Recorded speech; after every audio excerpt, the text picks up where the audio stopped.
And this is what it's all about for me, is humans and human connection and human interaction. The best thing to do is come in with an open mind and ask questions. And so when COVID hit, we were like, oh my God, what do we do now? And the bosses were running around saying or asking, how do we pivot? When can we pivot? How do we pivot? How do we do this? Can you do this virtually? How about virtual? Can we do everything virtually? What does it mean virtual? What kind of platforms do we need? They were panicking. If I come up through the system as an engineer and I go to meetings as a participant and my life is all about the process of manufacturing something, then there's no objective reason why I would be an accomplished facilitator of a meeting, let alone of an international hybrid team meeting. Today's episode of the HR L&D Podcast is sponsored by Deel. Now, take a moment, if you would, to consider the following pre-show scenario. Imagine you had to visit 16 houses just to cook your dinner. One place has the pots, another has the pans, another has the stove, and another has the food. You get the idea. Sounds ridiculous, right?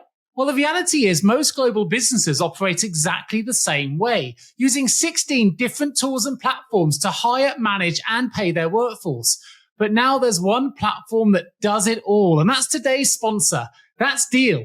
That's Deel. And Deel is the all-in-one platform built for global work. So whether you're an enterprise business, a small company, or something in between, from automated onboarding to performance assessments and beyond, you can manage the entire worker lifecycle all under one roof. Hire and onboard talent in over 150 countries, or run payroll in over 100 countries.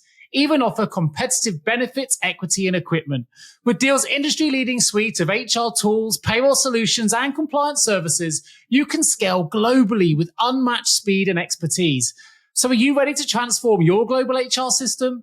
If you are, click in the link in the show notes to book a demo with Deel today. That's Deel.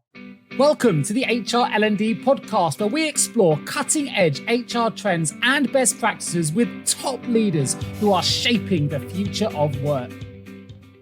Hello and welcome back to the HR L&D Podcast. My name is Nick. I'm CEO at JGA Recruitment Group, and we are specialist HR recruiters. Remember, if you do enjoy the show, please do share it with all of your HR colleagues and friends. If you get a spare moment, I would hugely appreciate a review on whatever your favorite podcast channel is. Now, today I am joined by Janet Livingstone, founder of Culture is Key, a consultancy devoted to leadership development, executive coaching, and team effectiveness. Now, having lived and worked on over 5 continents, she has a first-hand understanding of the challenges teams can face when communicating across time zones, something that is impacting the global workforce because, as the pandemic has shown us, we can hire people from anywhere if we want to.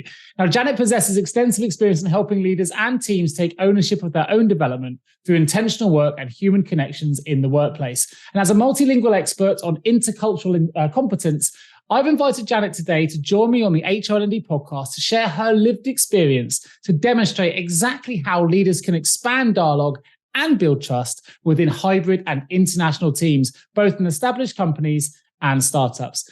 We also will find out that Janet enjoys a little bit of jazz. She also likes finding humor in everyday observations, and she loves meeting and connecting people on calls themselves. I'm hoping something I'm going to do with Janet today, and hoping you can all come away with an experience here where you'll know how to connect with your teams a little bit better as a result of today's show.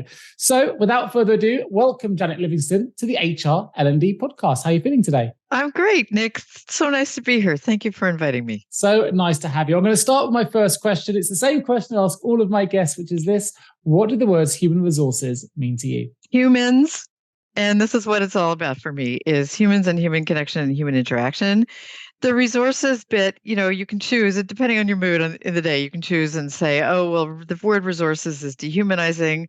Why do we, especially related words such as headcount, which I personally experience a little bit as dehumanizing. It seems to be extremely widespread, and I know it's normal. But to call someone a headcount, to me, is not okay. So human resources is our most valuable asset for the knowledge economy, right? We're not talking about an assembly line or a beautiful machine. We're talking about humans, and each of them is really an individual. So human resources for me is a complex term, and that's a little bit of a long answer to your question. No, that's okay. Well, it's something I mentioned in my introduction is that you've worked on 5 different continents. In fact, I think you've traveled over 27 countries, if I read Something like correctly. that. Something like that. It's been an Yeah, awful I'm lot. working on 30. So before we jump into, I guess, nitty-gritty of the connection piece, what, as an overview, what have you learned then from that experience? What have been the key kind of takeaways for you in terms of understanding how we get to grips with so many different cultures and systems and changes in countries? Yeah. I think one of my biggest takeaways is that working in different cultures really requires patience at the onset, right? Once you start working in a certain culture, it really does take weeks or months to understand what the communication differences might be, what the style differences might be, what the expectations are, how those may differ. Even body language can differ profoundly across culture. So what's really key is when you begin to work with colleagues from a different place or even a different culture within your own, right, a different kind of approach to life. The best thing to do is come in with an open mind and ask questions. So, for example, how do you like to run meetings? Why?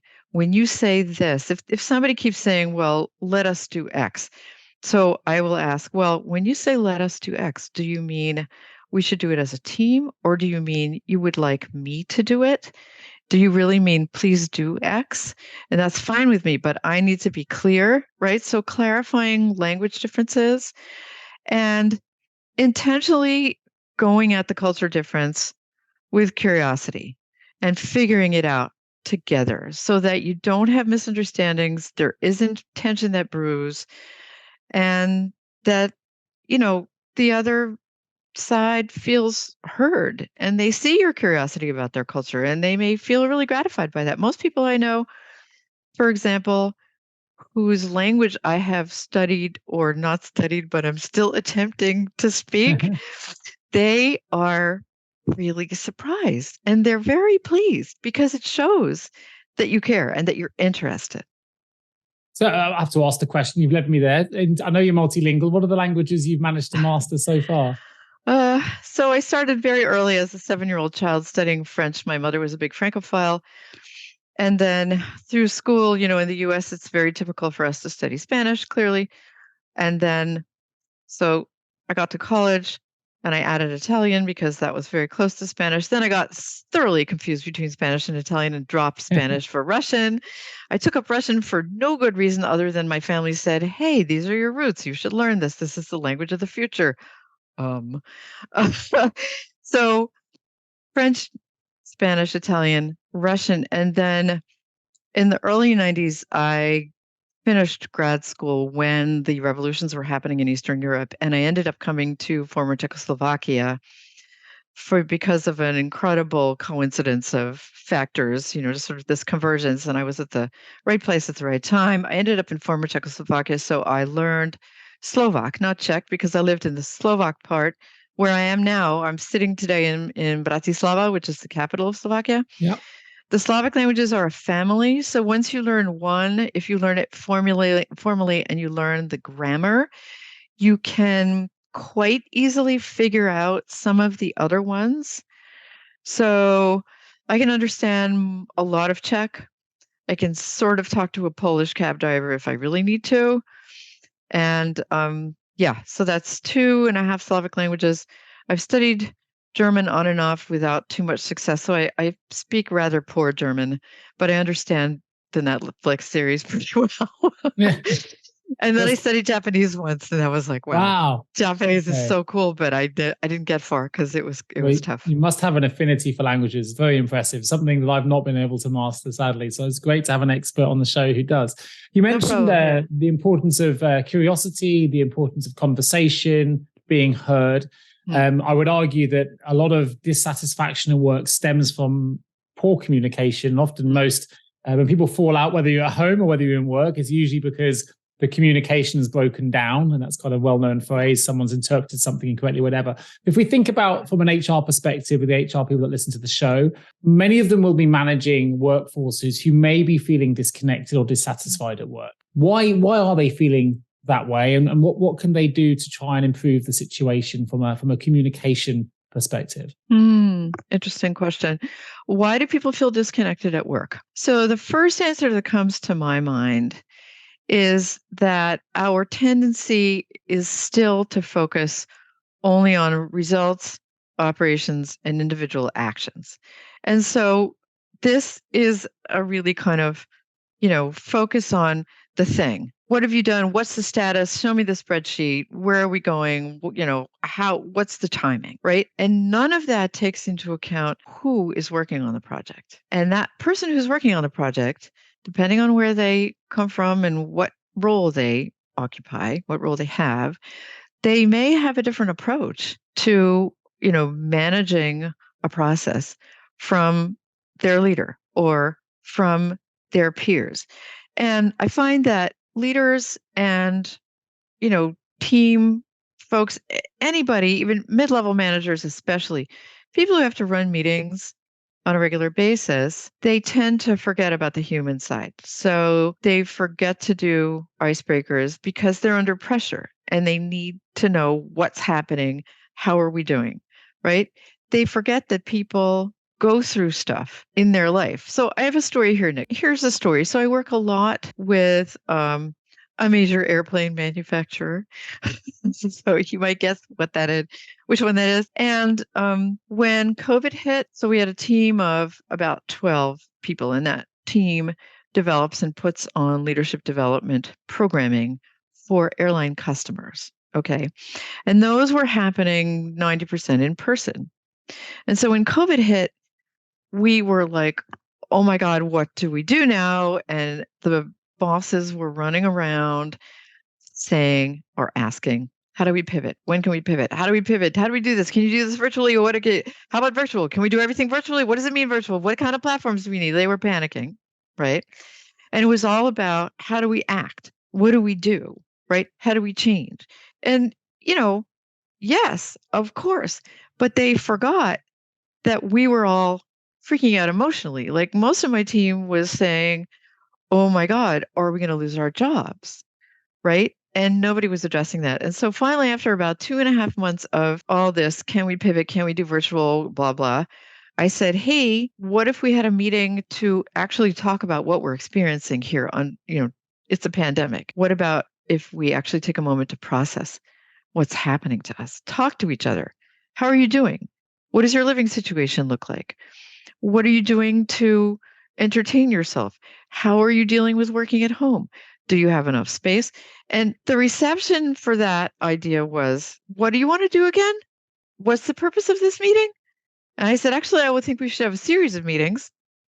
And this is for us to figure out how we're doing, how we're feeling. And it took me 2 or 3 times, Nick, trying to pitch this idea before anyone said, oh, yeah, okay, well, yeah, okay, we'll have that meeting.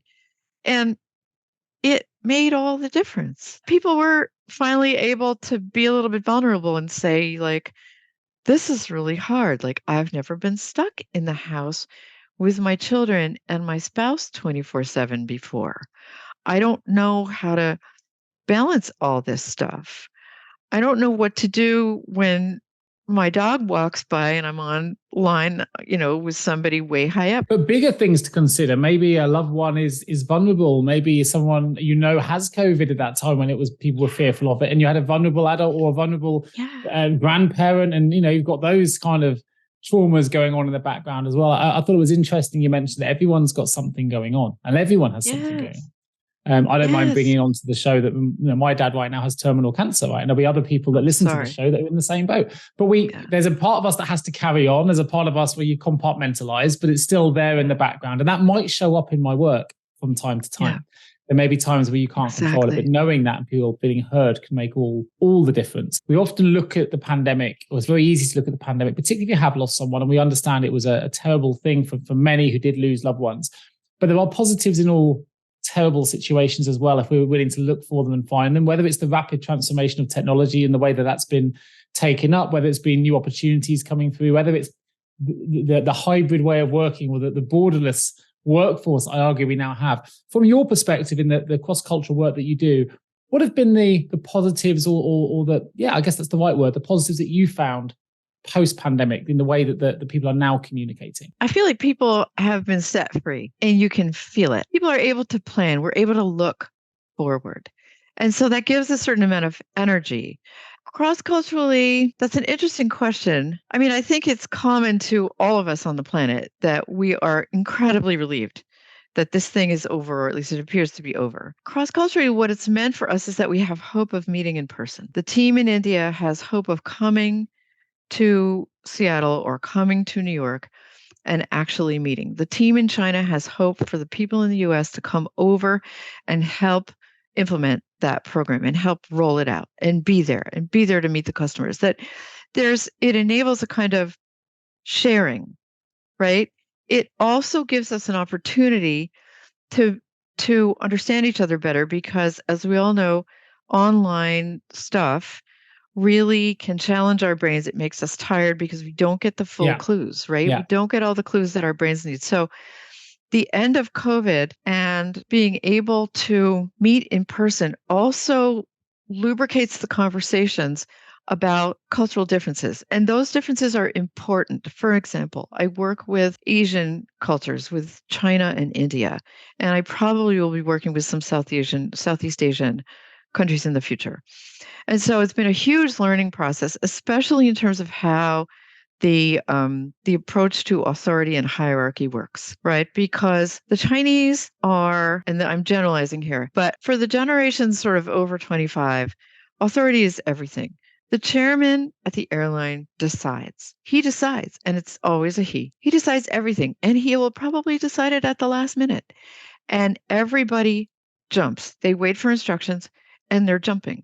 And once they jump, they're incredibly effective. They run, they work incredibly quickly. They're incredibly industrious.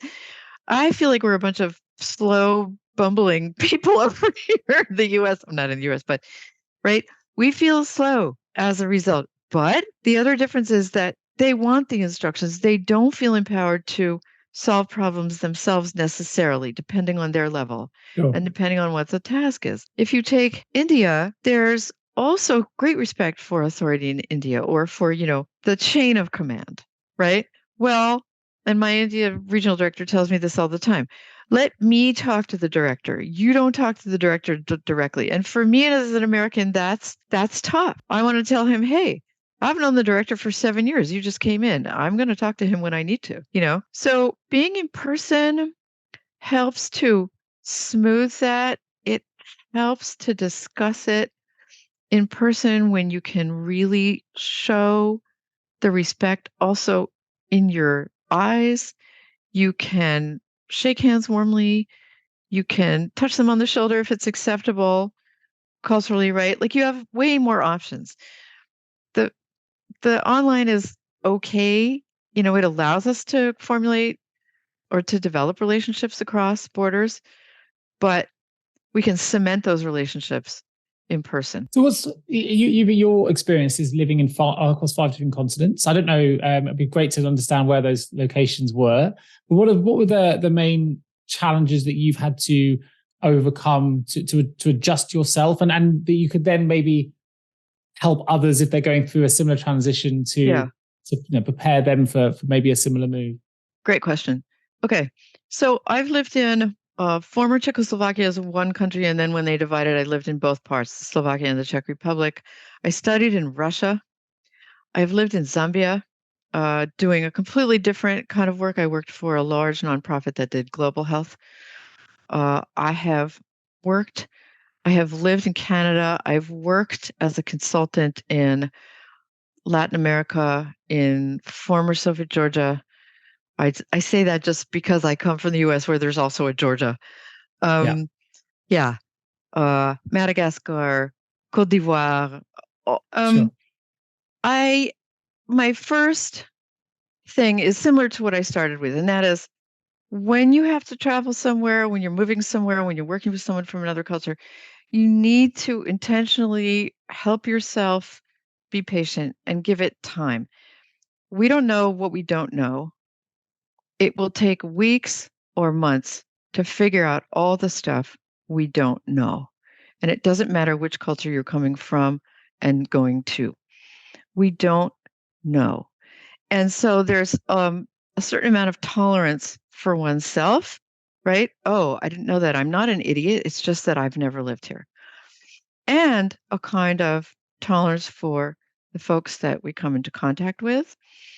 Again, many factors. So cross-culturally, you have all kinds of theory behind it, right? There are different competencies, different dimensions of cultural difference. So I've already mentioned power distance. Yeah. So in cultures like China, you have a huge distance between superiors and people who report to them. In India as well. In Scandinavia, you've got a very flat society, very democratic. The result of that is that it's very difficult to get decisions quickly because everybody needs to buy in and there has to be consensus.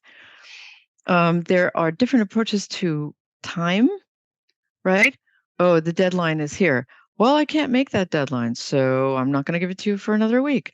Without guilt, without a sense of stress about it. There are cultures like that, whereas we in North America might feel a ton of pressure with time, right? We might even panic. Some cultures in Europe and German cultures also very much like that. When I came to the post-socialist world in Europe, Czech Republic, Slovakia, Poland, Hungary, etc., the hardest thing for me, by far the hardest thing for me, was the fact that we had been two closed blocks, right? During the Cold War. We were closed. We didn't know much about each other at all. What I knew about Czechoslovakia was, A, they had great Olympic athletes, and B, they had, a CZ in front of the country, which is the weirdest spelling I'd ever seen, right? I mean, I knew nearly nothing. I knew who the tennis players were, Martina Navratilova and Ivan Lendl, who were the big deal way back when. Other than that, not much. I found out when I got here that what they knew about the U.S., they had seen on Dallas and Dynasty. And they would ask me strange questions like, so, is it true that American women don't cook? Like, we know that you don't cook, right? But, and I'm like, what are you talking about? I cook every day. Or I would always get these questions that are unanswerable. What do Americans eat for breakfast? There are 330 million of us. You name it, we probably eat it. So there was just this incredible ignorance. And so I stepped into a society that had been hugely controlled and where so many things were uniform, right? Everybody knew each other's salary. Everybody had the same living room furniture because there was only one producer of that furniture, right? People were used to being disempowered. They couldn't cross the border. They couldn't pick up the phone and call their relatives in Austria that they had been separated from when the Iron Curtain came down. So what that meant was that they all had a hugely clear context. All of them knew what life was going to be like next week, the week after. They were curious. They were, but not everybody. I ran into a lot of people who assumed, since they knew nothing else, they assumed that I knew too. They assumed that I knew what to do when I put my kids in school, right? That I knew how things worked. I didn't. I never got anything from the school. No information. I had no idea what the school calendar looked like, what the year calendar, right? And then after like a year, somebody said to me, "Oh, you just buy it at the stationery store," right? And there were all these things. And there was this whole idea of what's normal and what isn't. And the way we lived for them, the way we live is normal. And anything that deviates is bad, scary, not normal. And I came with my completely different idea of life. And as I made my way through that, it was very difficult. And so, Nick, the point I want to make here is that it was really, really, really challenging for me to do that because I did not experience a lot of empathy. There was some curiosity, but not a lot of empathy. That's because society, right? Totalitarian socialism was not an empathetic environment. So I didn't get a lot of kindness or whatever. I got a lot of judgment. People wanted to meet me. I was like this oddity, like, you're a real American? You're an American? Are you kidding? Really? Like real live in the flesh? So I felt like an oddity. It was interesting.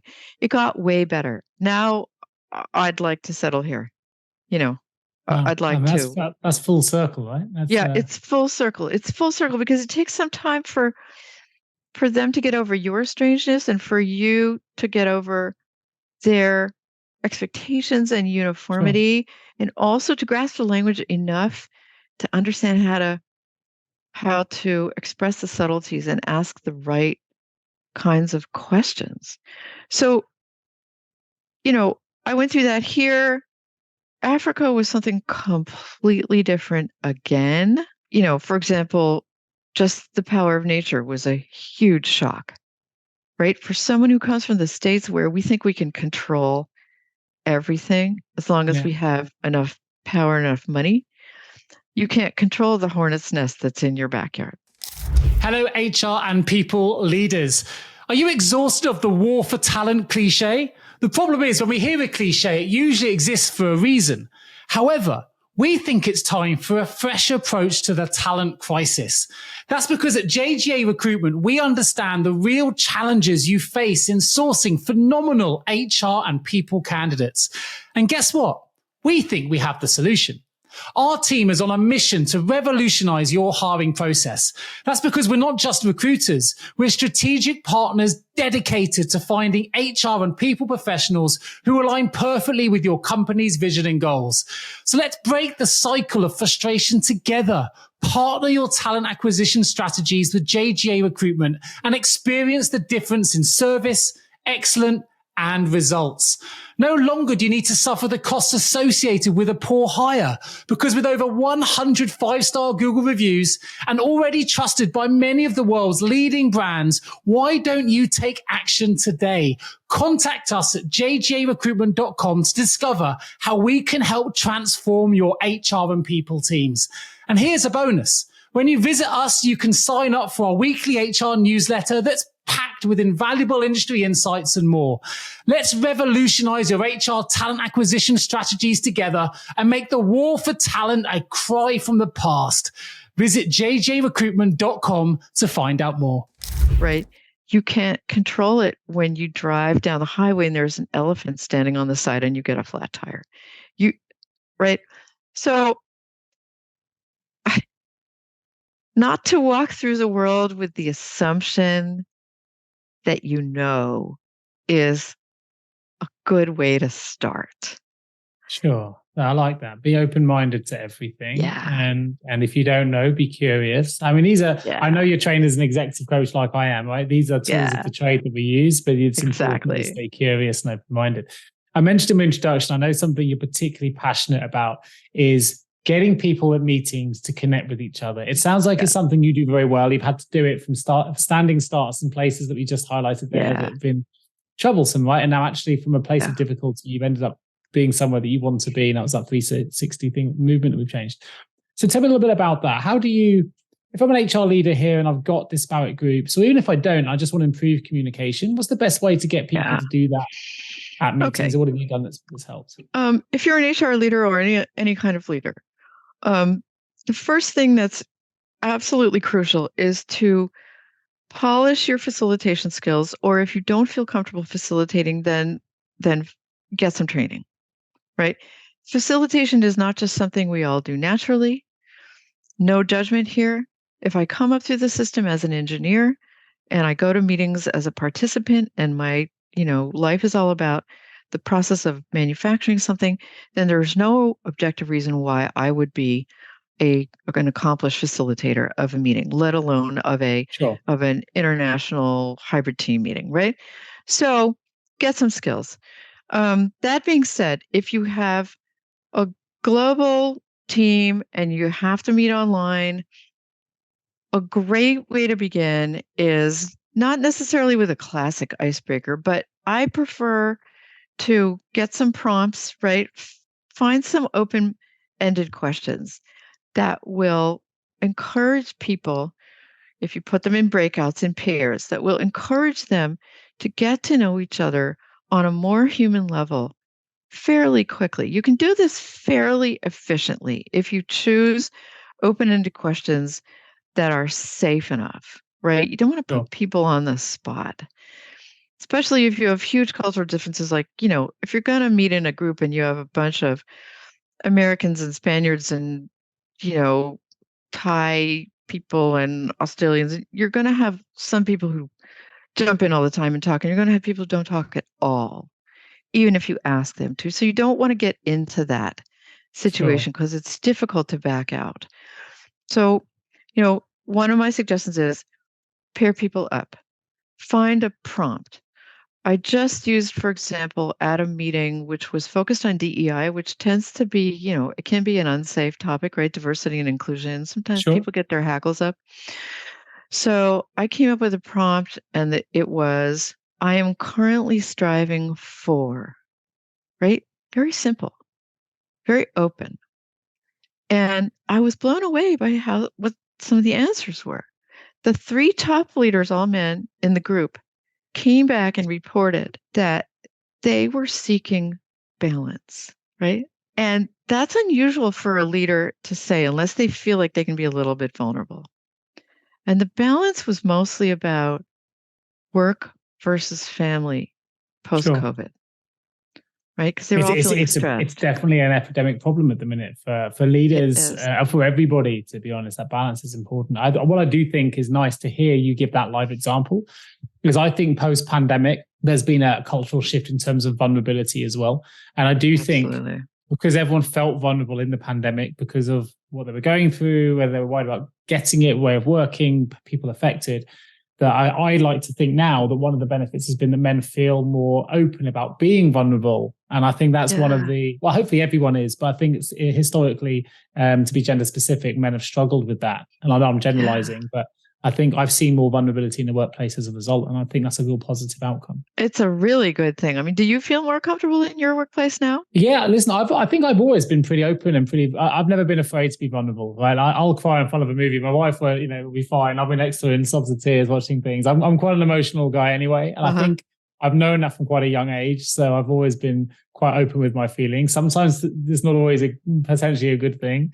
But yeah, I think I guess maybe I'm more at peace with being like that now than maybe I was before, because emotions I can't really control. It comes out and it comes out. I never bothered to hide it. But perhaps now I'm less worried about if that happens. Right? If I'm crying in front of a movie and someone sees me, I'm okay with that. That's cool. So yeah, that probably has been an impact.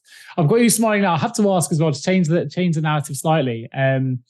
You have a love for jazz and you have a love for finding humor in everyday situations. 2 quick questions I had to explore. I love my music myself. To have someone else who's passionate about music on the show just gave me an opportunity to go, hey, look, tell me more. What are the things you like to find humor in? And what are the things that keep you smiling? Yeah, humor plays a major role for me in life. Just in general, I'm the sort of person who likes to observe.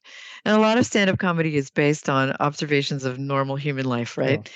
And I'm not a stand-up comedian. I'm not sure I would ever have the sort of presence of mind and courage to do that. But I enjoy telling stories, and I see humor in so many things. Sometimes I get frustrated that other people don't seem to notice. And I think I'm not being fair to other people. I think they do, but they don't necessarily feel the need to talk about it the way I do. But I mean, humorous stuff happens to me and I see it all the time. And I like to tell other people about it. Like when when Biden and Kamala finally won the election, right? After all that arguing and all the election, the vote counting and all that crap. I was living in an apartment on the top floor. So I was so excited that I literally took a pot and a spoon and I went out on my balcony and I started banging on it, right? And there was no one out. And I was like, come on, people, this is a big deal. Like, nobody came to look like, who's this crazy lady banging on a pot? So then a couple of hours later, I went outside. I went downstairs, and on our street right by the building, there's a farmer's market. So I went down to look at the market, and there was a reporter standing there, and they stopped me and they asked me, hey, I'm writing a story about the election. And, it seems like this is a big deal. It's a thing to celebrate. And I said, yeah, I was actually up on the balcony banging on a pot earlier. And the guy wrote it up, and it came out, the way it came out was people were out on their balconies yelling and banging on pots in the Seattle Times, right? So in reality, it was just you. It was just me. It was literally just one crazy person on their balcony. And I read this, I told the story to my team, and I read it to them, and they died laughing because they know me. Yeah. Right? Nice. That's one thing that I also recommend for meetings. The way to create, the way to sort of break the ice and to equalize is often humor. If you have the kind of group where the context is appropriate enough, right? If you can find humor that's acceptable, or even better, if you have a multicultural group, ask the folks to give examples of humor from their culture and explain why it's funny, right? That's a challenge, right? I was thinking, listening to what you were saying then, I was thinking about the open question thing you mentioned before, and the absurdity of to a certain degree of going out and banging on a pot by yourself. And actually an opening question to bring some humor into a conversation, maybe if you're trying to brainstorm a situation in a meeting, actually rather than come up with your best idea, come up with your most absurd. And you might just find that actually it just releases the tension. People come up with some silly ideas, and it just gets the creative juices flowing. But then if you ask them for your best ideas, you might just find everyone's a little bit more engaged and the creative juices are flowing a little bit better. You can start with comedy and sort of break it out later. It might be a nice, not something I've tried, but I might do. And you've inspired me to give that a go. There you go. I challenge you to try it. I think it's a brilliant idea. And in fact, I use something called liberating structures. I don't know if you've heard of that. With it. Liberating structures, it's a methodology. It's basically a bunch of mini ways to facilitate discussion. And one of them is quite similar to what you've just suggested. And that is that you have a problem, right? And so the first task is to come up with the worst thing you could possibly do to try to solve it, and then work your way backwards to the positive. So it's really very similar. And yeah, you're right. It's a great way to get people going.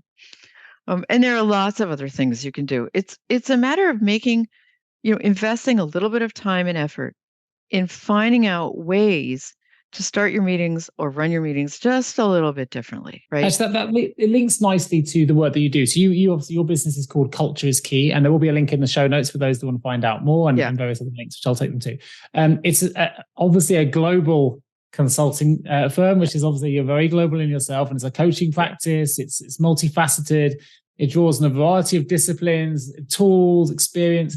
Tell us a little bit more about the business. If there's an HR you're listening to this who perhaps is part of a multicultural business or wants to be, and they want to improve their structures, their ways of communicating, or their own personal development, what are the things that tell us more? Yeah. Okay. So first of all, as an executive coach, I coach globally. And because of my intercultural experience, I'm able to coach people from various cultures with that knowledge of, and with that empathy for the fact that that person might be struggling in an environment that's not their home culture. They may be relocating. If you relocate to the US, you're not going to find a lot of empathy from the American HR department or your boss. They will expect you to, quote unquote, hit the ground running. And your family may be devastated by your move, and you may really be feeling stressed. So I bring that into my coaching, and I have to say that my coaching work is the most gratifying thing that I do, probably. Secondly, I use a methodology for team development and team coaching, which really focuses on a series of dialogues where the team takes responsibility for figuring out really what they need. What are the essential things they want to work on? And that begins with a very simple survey, so that they actually get some data from the survey that helps them identify 2 or 3 of the key points that they want to work on, right? For example, behavioral norms, right? Or goals, or, right? Every team has a weak point or a few weak points. So there are sort of 16 things that they can choose from. So they agree. I don't come as a consultant and interview each of them individually and say, okay, you need to work on X, Y, Z. I facilitate them to agree, and my co-coach does the same. So it's usually two coaches. And then that moves to an initial kind of workshop where they come to a similar understanding of what it means to work on the first goal. Like, what is their common understanding of that goal? And what are some examples of times when it doesn't work for them? And it goes on from there. And the team leader, if there's a, clear, if it's not just a amorphous flat team, if there's a team leader and a team, the leader becomes part of those team discussions, right? And that's also incredibly helpful because then the team stops looking to the leader to solve all the issues, right? As the person they can go and complain to. They really need to take responsibility for their own development. And this approach is really powerful because once they get going, they start having incredible discussions. And then when you're finished, it's usually about a 3-month process. When they're finished, the teams often go on to have some of these meetings themselves to keep up the practice, which is just incredibly rewarding. So I do this, and this is really enjoyable work. And it's different from a lot of the work that tends to happen on the consulting side. Sure. So that's another thing. Yeah. Yeah. It's great to hear your passion for it. I guess you led me to ask, I'm putting up the final question for today because I'm intrigued. Obviously, I expected us to be recording with you in Seattle today, but of course you're in Bratislava. But we've talked about different cultures. But one thing we haven't talked too much is about American culture. Yeah. So what makes Americans different from many others in the rest of the world? Great question. So first of all, I hesitate to generalize too much or sure. Let me start with the caveat that America is a big mosaic. And a New Englander, that's me, I grew up in Boston. So a New Englander meets a person from Georgia or Alabama, and there are significant cultural differences there. Yeah. Versus, again, where I live now, the Pacific Northwest. So when I moved to Seattle, I had been 13 years in Slovakia, imagine. And I moved from Slovakia to the West Coast of America, where I had never lived. And I had missed 13 years of evolution in American culture. So I was in as much culture shock moving back to my own country to a different place as I was moving from my country to Slovakia almost. I mean, it was really crazy. It was crazy. So in terms of the workplace, though, there are certain generalizations that we can make. First of all, I'm sure you've heard this a million times. U.S. culture tends to be very transactional, right? I need you to do this. And in return, I'll do this for you. Like, I will be your leader and I'll guide you, but you have to work really hard. Right. Yeah. It's very straight. We get down to business. We don't take time. And this is a big hurdle, right? We don't take time to quote unquote chit chat. Chit chatting is a waste of time. This is the old origins of America. This is the Puritan Protestant kind of ethic, and that we're still haunted by, that, idle hands or evil hands or whatever sorry, I don't know what the expression is. So if you're not working, then there's something wrong, right? You should be working hard. We expect results. We expect results quickly. If I go to a meeting and somebody asks me how I am, I'm going to say, fine. Money is important, right? I work because I need to make money. And with inflation, it's more and more true. Sure. I tend, as the US, to come at things from a great power perspective. And this is huge. This affects everything, right? Americans and America believes still and is holding on to this belief desperately that we are the quote unquote greatest country in the world. And it depends on how you define that. But there's tremendous pride and patriotism in the States. And what that means for international work is that Americans tend to come to other cultures assuming that the way they do things is really the best way, and that everyone else will eventually come around to see that, right? Unfortunately, with a kind of arrogance. And I think this is softening now, especially like in the tech sector, for example, where really the workforce is incredibly global, right? If you look at the tech industry where I live in Seattle and in Silicon Valley, it's hugely mixed. Yeah. There are certain nations that are incredibly strong, right? China, India, Israel, Russia, Ukraine. The Ukrainians are brilliant, right? So that's kind of softening there. But in a lot of the more traditional industries, there's still a kind of parochialism and sometimes a kind of arrogance, or sometimes it's just ignorance. It's not like Sure, malicious, it's not right? malicious. It's Yes. just lack of knowledge, and that comes from being in a huge country and spending your whole life speaking English and not ever being challenged to speak anything else, right? Not coming into contact with people from other cultures. This is what I love about being in Europe, because all the countries are so small that they're Yes, all and they're so bumping close into each together, other. right? So you Yeah, can go from one culture to another very, very quickly. I mean, arguably you right? could do the same in the States because each state is different, and I've understood that Yeah, from different perspectives. But yeah. it's probably a little bit more history in Europe and a little bit more maybe long-term evolutionary politics that the cultures really are very different. And I'm very lucky. I Exactly. think I've probably traveled to 40 or 50 countries now, so I've That's seen a lot of the great. differences like you have. I've cycled to a That's lot of Europe and awesome. you experience it. Yeah, Um, it's so yeah, wonderful. I guess I have to ask you the question. I don't know what your experience is of UK culture, but then how do Oh. we in the UK differ then from the Americans, or how would you perceive us? So I honestly don't have a lot of experience with the UK. I've only been a few times. I don't know why. My work has just not brought me there. So start with that. What I hugely respect and just love is that for me, the UK, Brits and Scots have a incredible command of the English language that I think we lack in the US to a certain degree.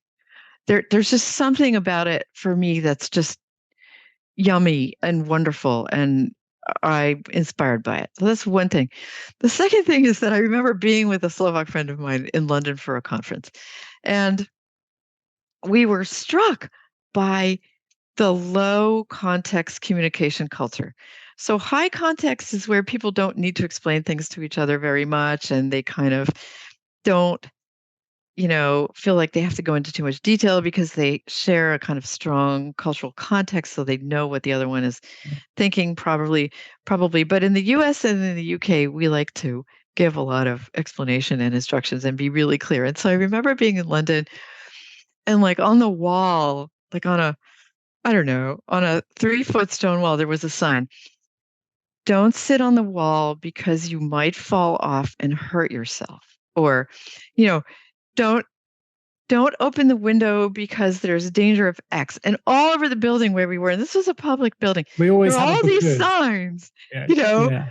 and I thought, "What the heck is going on?" And we were giggling. My friend and I were giggling the whole time, like, "Don't breathe too hard because you might inhale too much oxygen and then your brain will get giddy and then, you might not be able to go to the conference." Just so that was that kind of mystified me. Um, I think we're terrified to offend others. I think that's generally yeah, a characteristic that we have. I think in my speaking as a Brit, I guess I think sometimes we certainly I think we're more negative than maybe the people in America are. We probably take a slightly more.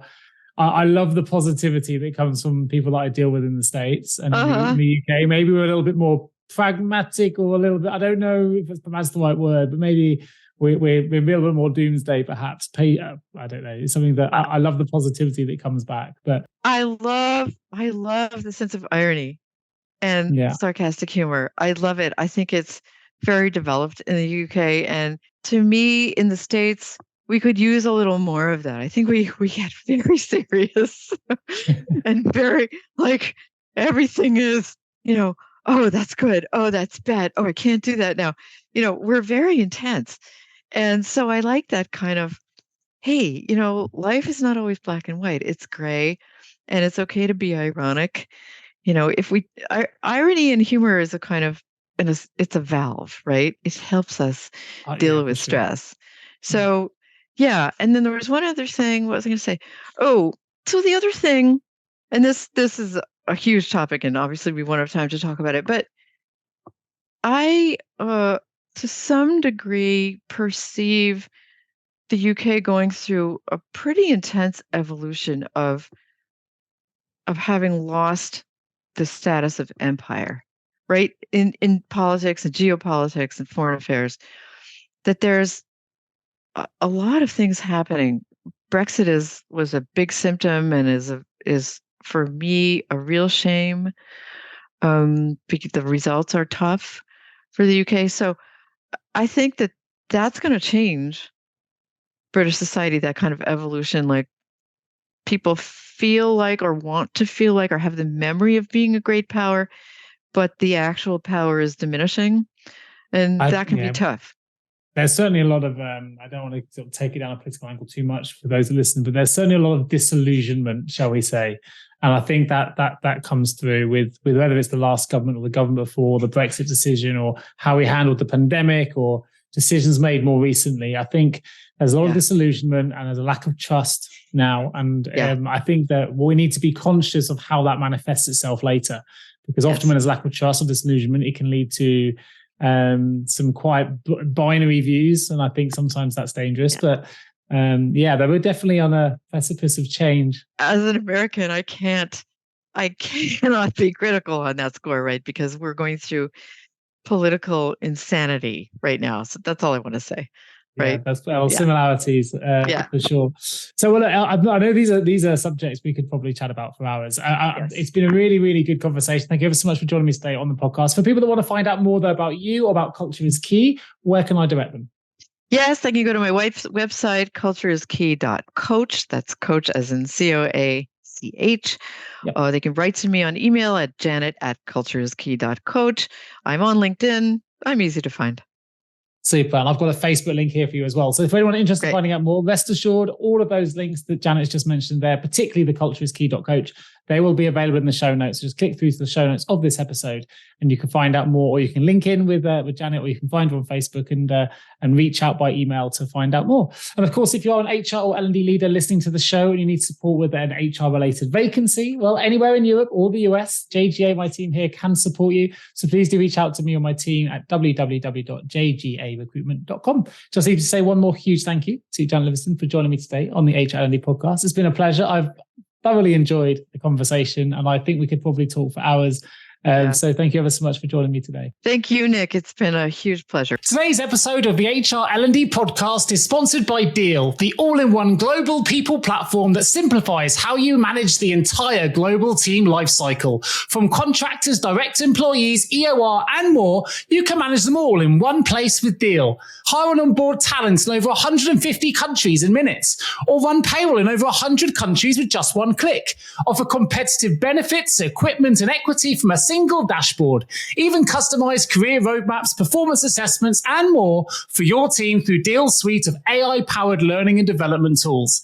So no matter your global business goals, Deel's team of over 200 legal experts keeps you compliant with local laws every step of the way. So whether you're an enterprise business, a small company, or something in between, Deel is built to meet your unique global HR needs. Ready to transform your global HR? Click the link in the show notes to book a demo with Deel today. That's DEEL.